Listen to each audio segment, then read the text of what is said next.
नमस्कार, पोलपात में आप सभी का स्वागत है और मैं हूँ प्रतिमा सिंह। आज आईआर यानी कि अंतर्राष्ट्रीय संबंध पे बहुत ही इम्पोर्टेंट क्वेश्चन या कह लीजिए फैक्ट जो कि एग्जाम में पूछे ही पूछे जाते हैं। कुछ ऐसे फैक्ट, कुछ ऐसे बिंदु मैं लेकर के आई हूँ और ये सभी वन लाइनर हैं। ये इतने इम्पोर्टेंट हैं कि इनके बिना आपके एग्जाम में बात बनने वाली नहीं है। कुछ ऐसे यहाँ पर पॉइंट हम लेकर के आए हैं। साथ में आपको बता दें कि यहाँ पर कोर्स वीडियोस प्लेलिस्ट लगी हुई है डिस्क्रिप्शन में, तो वहाँ से आप सारे कोर्स वीडियोस टॉपिक वाइज अपना देख सकते हैं, वहाँ से अपने नोट्स बना सकते हैं।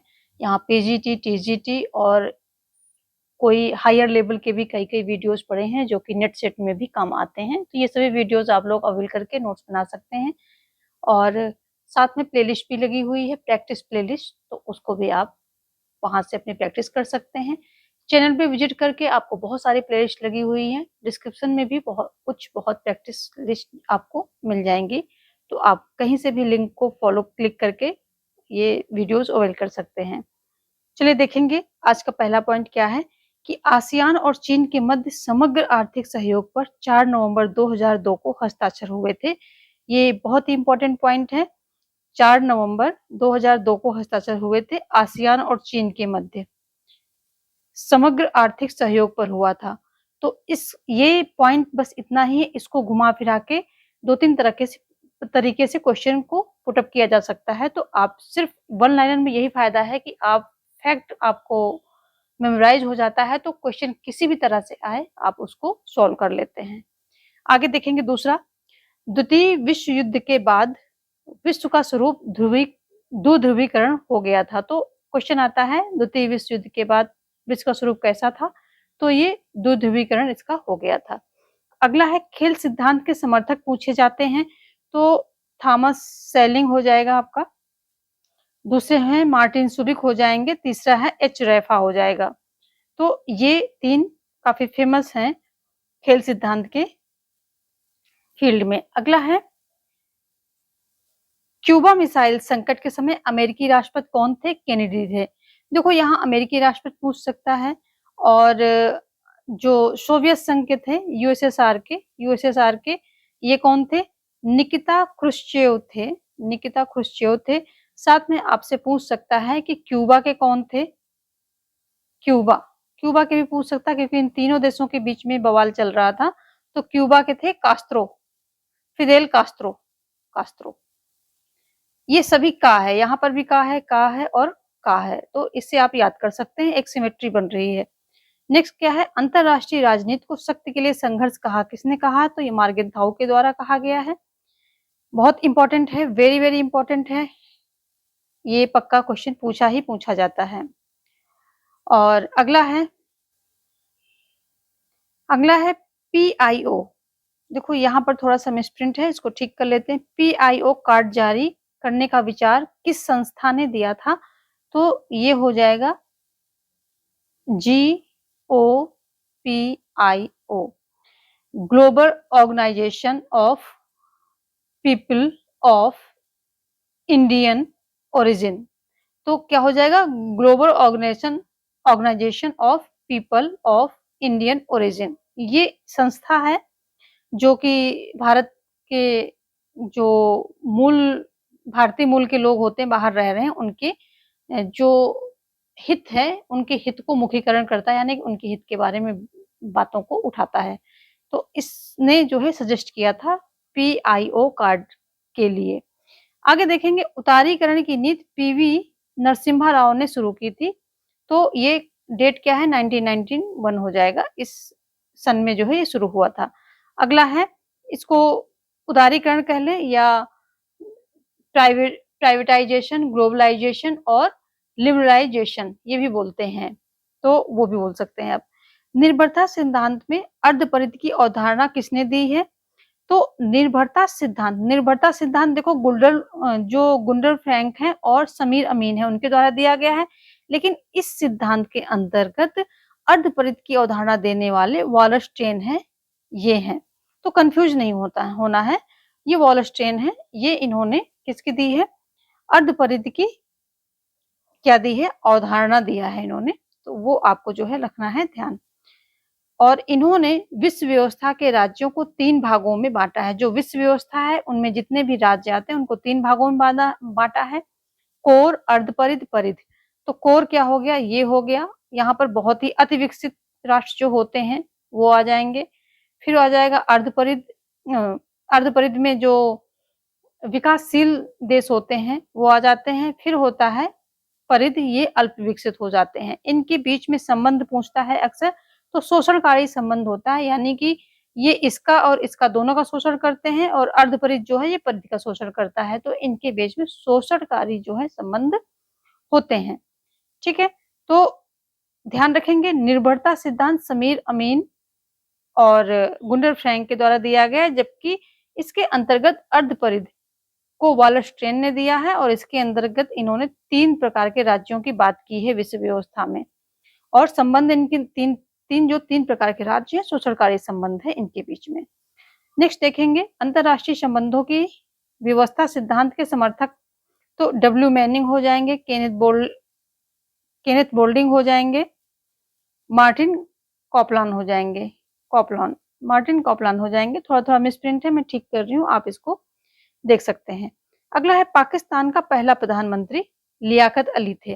तो ये क्वेश्चन भी पूछा जाता है, क्योंकि आप आईआर पढ़ रहे हैं तो आसपास के देशों की जो राज्य व्यवस्था है, वहां की जो नीतियां हैं वो भी आपको पता होनी चाहिए। फिर क्या है, 14 सूत्री कार्यक्रम का प्रतिपादन किसने किया है, तो 14 सूत्री कार्यक्रम का प्रतिपादन वुड्रो विल्सन के द्वारा किया गया है। अगला है अंतरराष्ट्रीय कानून का जनक किसे बोला जाता है, तो अंतरराष्ट्रीय कानून का जनक जो ह्यूगो ग्रोसियस हैं, ह्यूगो ग्रोसियस, इनको जो है बोला जाता है। आगे देखेंगे, देतांत का अर्थ है तनाव में शिथिलता। तो जब शीत युद्ध का समय चल रहा था तो अमेरिका और यूएसएसआर के बीच में तनाव था, लेकिन बीच में ऐसा समय आता है कि तनाव में शिथिलता आती है, तो उसको देतांत बोलते हैं, और फ्रेंच भाषा में देतांत बोलते हैं, जिसका अर्थ होता है तनाव में शिथिलता। तो ये फ्रेंच भाषा का शब्द है, ये भी आप ध्यान रखेंगे। अगला है कापलान के अनुसार शक्ति संतुलन की सर्वाधिक संभावित द्विध्रुवी, जो कापलान के अनुसार है शक्ति संतुलन की जो सर्वाधिक संभावित व्यवस्था है वो कैसी होगी, द्विध्रुवी होगी। तो और इसमें भी कौन कौन से हैं, एक शिथिल द्विध्रुवी होगा, ठीक है, और एक दृढ़ द्विध्रुवी होगा। तो ये भी ध्यान रखेंगे आप साथ में, शिथिल द्विध्रुवी, दृढ़ द्विध्रुवी, ये 2 प्रकार की व्यवस्थाओं की बात की है शक्ति संतुलन के लिए, और कापलान ने बताया है ऐसा। आगे देखेंगे, शांति के लिए एकता प्रस्ताव से महासभा की शक्ति में वृद्धि हुई थी। क्वेश्चन आता है कि शांति के लिए एकता प्रस्ताव में संयुक्त राष्ट्र संघ के किस अंग में वृद्धि हुई, तो ये हुई थी महासभा, जो संयुक्त राष्ट्र संघ का महासभा अंग है उसमें वृद्धि हुई थी। देखिए यहाँ पर डिपेंडेंसी थ्योरी यानी कि परासिता का सिद्धांत, ये जो अभी हमने बात की थी वहां पर निर्भरता का सिद्धांत, निर्भरता का सिद्धांत या उसे कह लेगी परासिता का सिद्धांत, उसी के अंतर्गत ये जो है आपकी ये डिपेंडेंसी थ्योरी दी गई, किसके द्वारा, समीर अमीन व गुंडर फ्रैंक। डिपेंडेंसी थ्योरी क्या है, जो अल्प विकास का सिद्धांत है उसी के अंतर्गत डिपेंडेंसी थ्योरी दी गई है, और ये बताते हैं जो मतलब बहुत ही तीसरी दुनिया के लोग हैं, बहुत ही पिछड़े हुए देश हैं, ये अविकसित नहीं है बल्कि अल्प विकसित हैं। और अल्प विकसित में बताया इन्होंने कि निर्भरता का सिद्धांत, यानी कि ये कहीं ना कहीं जो आर्थिक रूप से मजबूत राष्ट्र हैं, देश हैं, और जो अति विकसित हैं, इन पर कहीं न कहीं किसी न किसी तरह से ये निर्भर होते हैं, चाहे वो मार्केट के लिए हो, चाहे वो प्रौद्योगिकी के लिए हो, या फिर कोई भी चीज़ों को अपना माल बेचने के लिए, और या फिर जो चीज़ें इनके यहाँ नहीं हो रही, वैसे कई तरह से ये निर्भर करते हैं। किस पे निर्भर करते हैं? ऋण वगैरह लेते हैं अपने, इनकी जो व्यवस्था होती है राज्य की आर्थिक व्यवस्था काफ़ी चरमराई हुई होती है, तो ऋण वगैरह भी ये लेते हैं।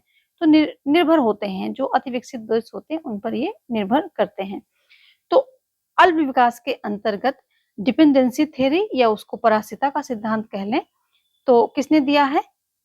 समीर अमीन व गुंडर फ्रैंक। कंफ्यूज नहीं होना है। डिपेंडेंसी थ्योरी किसके अंतर्गत दी गई है? अल्प विकास का सिद्धांत जो है उसके अंतर्गत अंतर्गत डिपेंडेंसी थ्योरी दी गई है।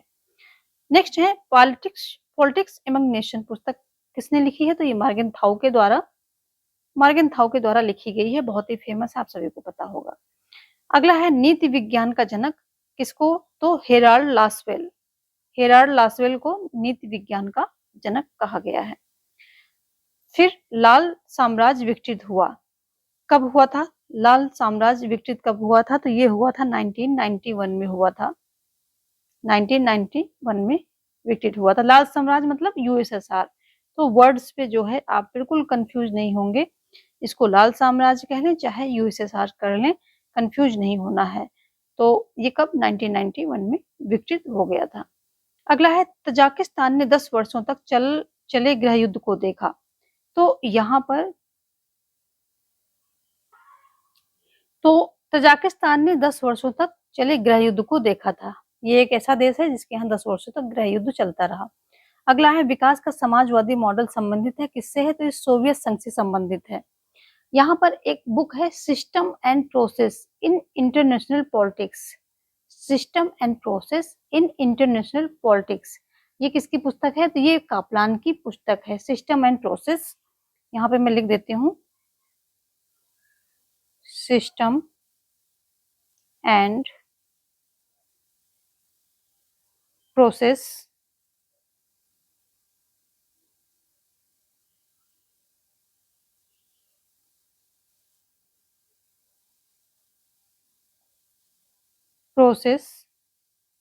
In international politics.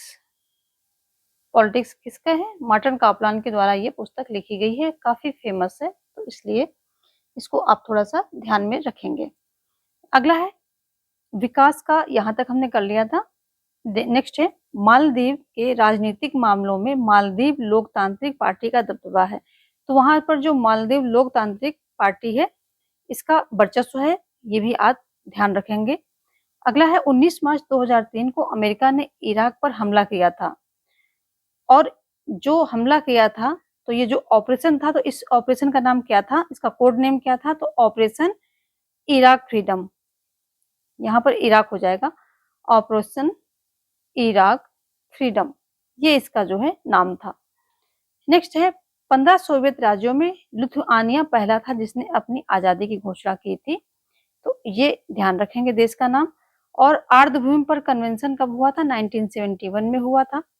फिर है नेपाल में लोकतांत्रिक गणराज्य कब आया? 2008 में। राजतंत्र खत्म करके लोकतांत्रिक गणराज्य कब आया? 2008 में लाया गया था। फिर क्या है? रंग भेद का संबंध दक्षिण अफ्रीका से है। और जो दक्षिण अफ्रीका की सरकार होती है, ये इस नीति का पालन कब से कब तक करती है? तो 1945 से लेकर 1972 तक ये रंग भेद की नीति का पालन करती है। नेक्स्ट है सीटीबीटी पर हस्ताक्षर कब हुए? तो 1996 में हुए थे। 71 राष्ट्रों ने किया था।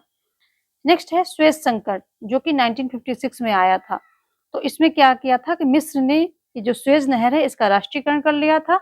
और इससे जो है चिढ़ करके ब्रिटेन, फ्रांस और इजराइल ने किसने मिल करके मिस्र पर आक्रमण कर दिया था। तो कभी सुएज संकट का डेट पूछता है, कभी पूछता है सुएज संकट किस राष्ट्र से? तो मिस्र राष्ट्र से। कभी पूछता है कौन कौन से राष्ट्र ने मिलकर के मिस्र पर आक्रमण किया था? तो ब्रिटेन, फ्रांस, इजराइल। ध्यान रखेंगे, क्वेश्चन कई तरह से घुमा के पूछेगा, आप फैक्ट पे ध्यान रखिए। क्वेश्चन तो आंसर अपने आप निकाल ही लेंगे।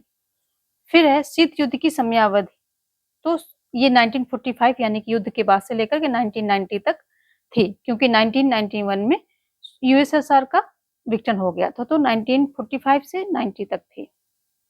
आगे है वेस्टफोलिया की संधि से आधुनिक राष्ट्र राज्य की उत्पत्ति की अवधारणा मिलती है। तो ये क्वेश्चन आता है कि आधुनिक राष्ट्र राज्य जो है इनकी अवधारणा कहाँ से प्राप्त होती है? तो जो वेस्टफेलिया की संधि हुई थी, वेस्टफेलिया की संधि है, इसी से मिलती है।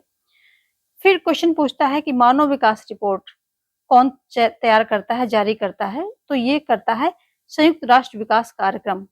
संयुक्त राष्ट्र विकास कार्यक्रम द्वारा मानव विकास रिपोर्ट जारी की जाती है। ठीक है, ये सभी बहुत ही इंपॉर्टेंट क्वेश्चन हैं। इनको आप नोट डाउन कर लीजिए या फिर स्क्रीनशॉट लेकर के रख लीजिए। ये एग्जाम में इनमें से बहुत सारे क्वेश्चन फंसने वाले हैं। अगला है साल 7।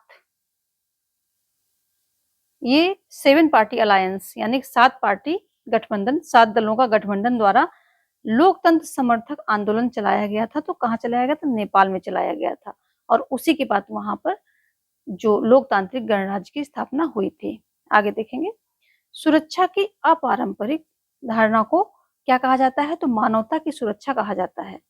तो सुरक्षा की एक अपारंपरिक धारणा है वो मानवता की सुरक्षा कहलाती है, जबकि सुरक्षा की पारंपरिक धारणा में सैन्य शक्तियां, अपने राज्य की सीमाओं की सुरक्षा, ये सारी चीजें आ जाती हैं।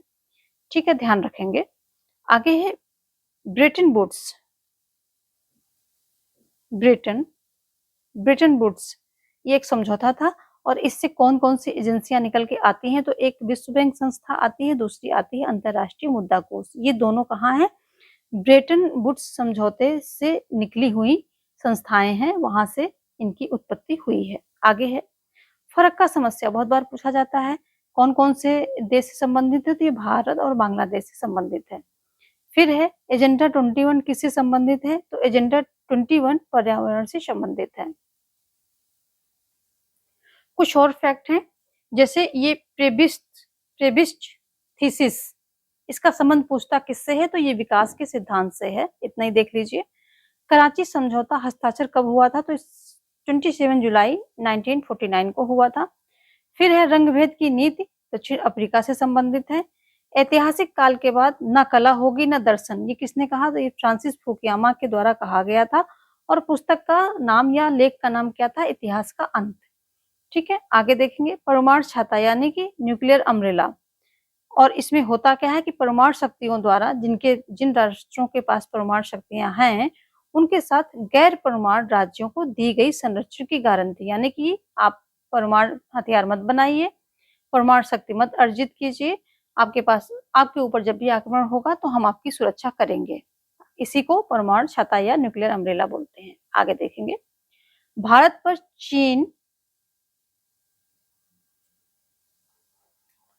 चीन का आक्रमण, ये आक्रमण है, ठीक है, चीन आक्रमण कब हुआ था? 1962 में हुआ था। सभी डेट इंपॉर्टेंट है। बांग्लादेश स्वतंत्रता युद्ध कब शुरू हुआ था? तो ये हुआ था 1971 में हुआ था और इसमें भारत का काफी रोल था। राजीव जयवर्धने समझौता कब हुआ था? 1987 में हुआ था। कारगिल युद्ध कब हुआ था? 1999 में हुआ था। ठीक है, आगे है ट्रूमैन सिद्धांत सोवियत संघ की रोकथाम के लिए फेमस है, यानी कि माना जाता है। फिर है दुष्टता की धुरी या फिर आता है बुराई की धुरी, ये अमेरिका ने कहा था। किसकी कौन कौन से इसमें 3 राष्ट्र थे? तो इसमें था उत्तर कोरिया, ईरान और इराक। ये 3 राष्ट्र को इन्होंने, जो अमेरिकन राष्ट्रपति हैं, इन्होंने दुष्टता की धुरी और बुराई की धुरी कहा था। नेक्स्ट है 1996 में व्यापक परमाणु निषेध संधि हस्ताक्षर हुए थे। व्यापक परमाणु निषेध संधि यानी कि CTBT, इस पर हस्ताक्षर कब हुए थे? 1996 में। अभी आपको मैंने बताया था 71 देशों ने इस पे हस्ताक्षर किए थे। फिर है पोखरण सेकंड प्रतिबंध कब हटाए गए? जब पोखरण सेकंड हुआ था, जो अटल बिहारी वाजपेयी के द्वारा, तो उस पे अमेरिका ने भारत पे प्रतिबंध लगा दिए थे। तो ये कब हटाए गए? ये हटाए थे अमेरिका ने 2001 में। 2001 में हटाए गए थे, जब ये अमेरिका का हुआ था, आतंकवाद का आक्रमण हुआ था अमेरिका पर, तब उसके बाद जो है हटाए गए। आगे है unified grading structure, British civil service से संबंधित है और फुलटन कमेटी रिपोर्ट से ये निकलता है। अगला है विकास का अधिकार मुलायम कानून के अंतर्गत आता है। तो कानून जो होते हैं कई तरह के होते हैं, ये मुलायम कानून जो है इसी के अंतर्गत क्या आता है? विकास का अधिकार आता है। आगे देखेंगे, जब कूटनीति समाप्त होती है तब युद्ध आरंभ होता है। कैसा, किसने कहा है? ये हिटलर ने कहा है, काफी फेमस है। जस्टिन बेलो, युद्ध का उचित संचालन, ये लैटिन भाषा का शब्द है और जस्टिन बेलो का मतलब होता है युद्ध का उचित संचालन। ये उतना इंपॉर्टेंट नहीं है पीजीटी लेवल में, ये नेट वगैरह में इस तरह के क्वेश्चन आते हैं, तो अगर पीजीटी की तैयारी कर रहे हैं तो इस पर आप ध्यान मत देना। अगला है ASEAN+3 तो चीन, जापान और दक्षिण कोरिया। आसियान +3 क्या है, तो +3 में आ जाएंगे चीन, जापान और दक्षिण कोरिया, ये 3 राष्ट्र इसमें आ जाते हैं। फिर है क्लब ऑफ रोम। जो क्लब ऑफ रोम है ये किससे संबंधित, इसने एक रिपोर्ट निकाली थी, तो ये पर्यावरण से संबंधित है। क्लब ऑफ रोम ये आपके एनसीईआरटी में दिया गया है, क्लब ऑफ रोम दिया गया है, 21 एजेंडा के बारे में बताया गया है, पृथ्वी सम्मेलन के बारे में बताया गया है। नेक्स्ट क्या है, परमाणु अप्रसार संधि से अलग होने वाला कौन है, तो उत्तर कोरिया है। ठीक है, अगला है मध्य एशिया को दुनिया की छत के नाम से जानते हैं। तो जो मध्य एशिया है उसे दुनिया की छत के नाम से जाना जाता है। फिर है संयुक्त राष्ट्र आम सभा प्रथम निशस्त्रीकरण दशक कब था, तो जो संयुक्त राष्ट्र आम सभा का प्रथम निशस्त्रीकरण दशक था वो 1970 से 80 के बीच में था। अगला है सार्क के 8 सदस्य देश हैं और 9 पर्यवेक्षक और 9 प्रेक्षक देश हैं। नेक्स्ट है अंतरराष्ट्रीय राजनीति नव यथार्थवाद केनेथ वॉल्टज। जो अंतरराष्ट्रीय राजनीति में नव यथार्थवाद के अगर हम समर्थक बात करें तो विचारक बात करें तो ये केनेथ वॉल्टज का नाम फेमस है। प्राचीन काल में इराक को मेसोपोटामिया कहते थे, तो ये भी आप ध्यान रखेंगे, इराक मेसोपोटामिया। नेक्स्ट है सामरिक हथियार परसिमन संधि फर्स्ट और सेकंड, इस पे कब कब हस्ताक्षर हुए थे, देखो फर्स्ट पे हुए थे 1972 में, जबकि सेकंड में हुए थे 1979 में। अमेरिका और पूर्व सोवियत संघ इन्होंने किए थे।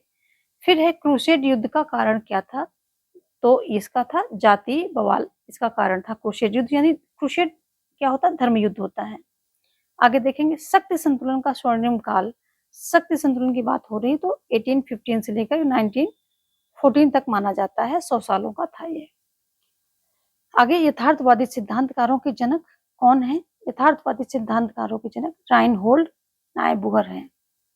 फिर है इतिहास का पराभव, यानी कि वही जो इतिहास का अंत, फुकुयामा के द्वारा ये लेख लिखा गया था।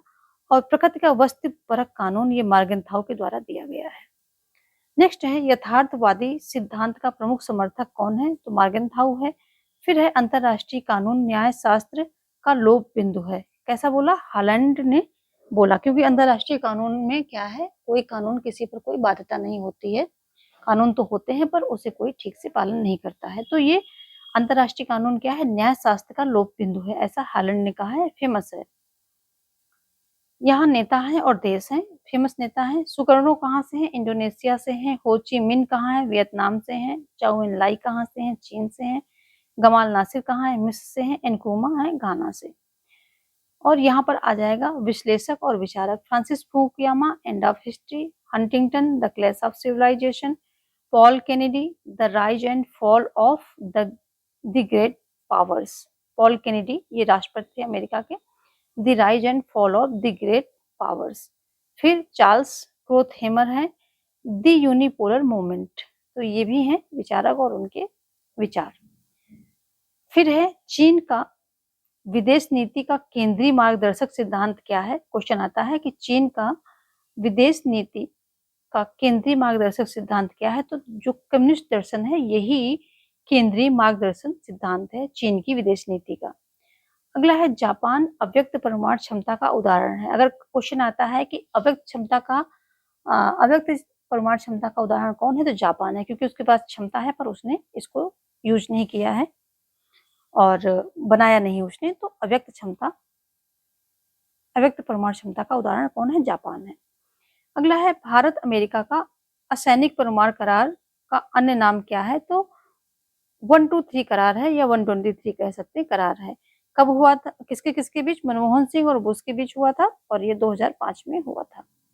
फिर है पाकिस्तान के राजनीतिक विकास का अध्ययन एल बिंडर द्वारा किया गया है, तो ये क्वेश्चन आता है जो पाकिस्तान का राजनीतिक विकास है इसका अध्ययन किसके द्वारा, तो एल बिंडर के द्वारा किया गया है।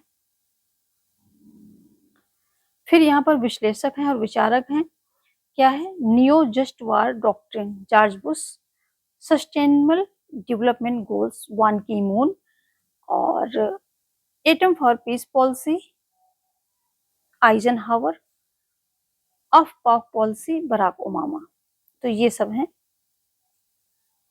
अगला है the 20 years crisis, E H Carr, ये इनके द्वारा ये पुस्तक लिखी हुई है और जो वन लाइनर हम आपको दे सकते थे, इम्पोर्टेंट फैक्ट थे, वो आज हमने दिए हैं। और इसी तरह के आगे भी आपको मल्टीपल क्वेश्चन चाहिए, एमसीक्यूज़ चाहिए या फिर वन लाइनर चाहिए, वो आप हमें बताएँगे। उसी अकॉर्डिंग आगे के वीडियोज़ आएँगे। तो लास्ट टाइम में वन लाइनर आपके लिए काफ़ी इम्पोर्टेंट होते हैं क्योंकि वहाँ आप सारा फैक्ट पढ़ते हुए चले जाते हैं और क्वेश्चन की प्रैक्टिस भी इम्पोर्टेंट होती है क्योंकि आप कैसे हैंडल करना है क्वेश्चन को, कैसे टैकल करना है, वहाँ से वो टेक्निक आप सीखते हैं। तो प्रैक्टिस और रिवीजन बहुत इम्पोर्टेंट है। लास्ट के कुछ दिनों में बहुत ज़्यादा रिवीजन होना चाहिए। वो वन लाइनर के थ्रू हो या फटाफट क्वेश्चन आप देखते चले जाएँ उसके थ्रू हो या फिर आप अपने नोट्स जो शॉर्ट नोट्स बना रखे हैं वो रिवाइज़ करें। तो ये सारी इम्पोर्टेंट बातें हैं जो लास्ट टाइम में आप ध्यान रखेंगे। साथ में आप हल्का खाना खाएँ ताकि 5 से 6 घंटे में आपकी अच्छी नींद पूरी हो जाए। जितना भारी खाना खाएँगे उतना ज़्यादा नींद आएगी और नहीं सोएँगे तो पढ़ाई में मन नहीं लगेगा। हल्का खाना खाएँ, पानी ज़्यादा पिएँ, अपनी सेहत का ध्यान रखें और रिवीजन ज़्यादा से ज़्यादा करें। वो कहीं से भी कर रहे हैं, वो मैटर नहीं करता है। ऑथेंटिक जो जानकारी, नॉलेज है वो ऑथेंटिक होना चाहिए। आपका रिवीजन 100% होना चाहिए। रिवीजन ही सक्सेस दिलाता है। पढ़ाई तो साल भर सभी करते हैं लेकिन जो रिवीजन करते हैं वो निकल जाते हैं और जो लास्ट टाइम में रिवीजन नहीं कर पाते हैं तो वो उनके लिए थोड़ा-सा मुश्किल हो जाता है क्योंकि पढ़ा हुआ भी भूल जाते हैं। तो लास्ट टाइम में एटलीस्ट आपको 18 घंटे तो पढ़ना ही पढ़ना है, 17-18 घंटे।